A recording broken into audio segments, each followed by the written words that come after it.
Lionel Messi. Messi's hit! Oh! Messi নাকি Maradona কে সেরা অনেকদিন ধরে চলে আসছে এই বিতর্ক। তবে 2022 বিশ্বকাপের পর দুই আর্জেন্টাইন মহাতারকাকে ঘিরে তর্কটা আরও বেড়েছে।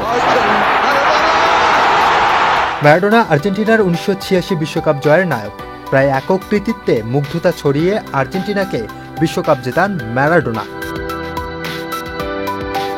36 বছর পর সেই আনন্দ আর্জেন্টাইনদের ফিরিয়ে দেয় মেসিও। তার হাত ধরেই 2022 সালের কাতার বিশ্বকাপ ট্রফি উঁচিয়ে ধরে আর্জেন্টিনা।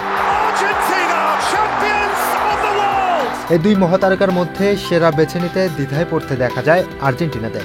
একই রকম দ্বিধায় পড়েছেন আর্জেন্টিনার বিশ্বকাপ জয়ী কোচ লিওনেল স্ক্যালোনি। তবে শেষ পর্যন্ত দুজনের মধ্যে শীর্ষ মেসিকেই বেছে নিয়েছেন এই কোচ। মেসিকে সর্বকালের সেরা হিসেবে বেছে নেওয়ার কারণ ব্যাখ্যা করে স্ক্যালোনি বলেন, আমি লিওর পক্ষেই থাকব। আমি তাকে দেখেছি এবং জানি সে কেমন। আসলে তাদের মধ্যে তুলনাটা অনর্থক। শেকড় থেকে শিখরে দলের প্রতি মেসির নিবেদনের দৃষ্টান্ত তুলে ধরে স্ক্যালোনি আরও বলেন, সবাই একরকম না। ফুটবলের দিক থেকে তারা দুজনই সেরা, তবে মেসি একটু ভিন্ন। আমি আপনাকে অনেক উদাহরণ দিতে পারি। কলম্বিয়ার বিপক্ষে 2021 কোপা আমেরিকায় তার পেশিতে সমস্যা হচ্ছিল। সে ড্রেসিং রুমে এসে ফিজিওর কাছ থেকে মালিশ করিয়ে নেয়। পরে সে এমনভাবে মাঠে ফিরে যায় যেন তার কিছুই হয়নি। মেসির প্রশংসায় স্ক্যালোনি আরও বলেন, যখন আমি তাকে কোনো নির্দেশ দেই তখন সে বিষয়টা পরিষ্কারভাবে বুঝে নেয়।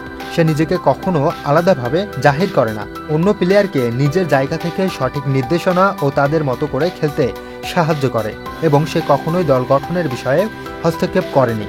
তাই বলতেই পারি লিওনেল মেসি সর্বকালের সেরা player. Moon Chowdhury, channel I.